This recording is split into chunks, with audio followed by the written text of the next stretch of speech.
মুখের উপর একদম কথা বলবা না। মুখের উপর তুমি আমার মুখের উপর কথা, আবার তুমি থালবাটি ভাঙছো কি জন্য? আমার জীবনটা শেষ হয়ে গেল এই বিয়েটা করে, তোমার মতো মানুষের সাথে বিয়ে করে আবার তুমি থালবাটি ভাঙছো। থালবাটি কি তোমার বাপের বাড়িতে নিয়ে এসেছো? সব আমি কিনেছি। আমার বহুত কাজ, আমার এখন খাতা দেখা লাগবে। আমার মেজাজটা গরম করে না, আমার খাতা দেখা লাগবে এখন। চুপ করে না, আমি বার কাছে এখন জীবনটা শেষ, আমার জীবনটা শেষ। কি লিখেছে ছেলেপেলে, কি খাতায় লিখেছে দেখি, কি লিখেছে এগুলো কি লিখেছে এগুলো? কিচ্ছু হয়নি, জিরো। আমার কাছে অ্যাটলিস্ট প্রাইভেট পড়লে তো একটা ভালো করতো। তুই অ্যাটলিস্ট আমার কাছে প্রাইভেট পড়িসনি, চর্চায় প্রিপারেশন নিতি, চর্চাতে প্রিপারেশন নিতে তো হয়তো।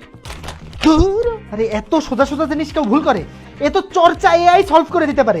এই যে এইভাবে ছবি তুললাম, এই যে তোর বইয়ের নিয়মে সলভ করে দিতে পারে। বাবারে তোর কি লাগবে? তোর কি বোর্ড প্রশ্ন লাগবে নাকি অ্যাডমিশনের প্রশ্ন লাগবে? তোর কি লাগবে? তুই শুধু চর্চা এআই তে যে বল। পড়ালেখা তো এখন আর আগেরকার মতো নাই। চর্চা এআই এখন ছাত্রদের জন্য পার্সোনাল শিক্ষক। কোথায় দুর্বলতা, কোথায় জোর দিতে হবে সব বলে দেয়। এসএসসি আর এইচএসসি ক্যান্ডিডেট পরীক্ষায় ভালো করতে হলে হয় আমার কাছে প্রাইভেট পড়, না হলে চর্চারে নিজের পার্সোনাল টিউটর বানাই। তাই ফ্রিতে সবাই চর্চা ইনস্টল কর।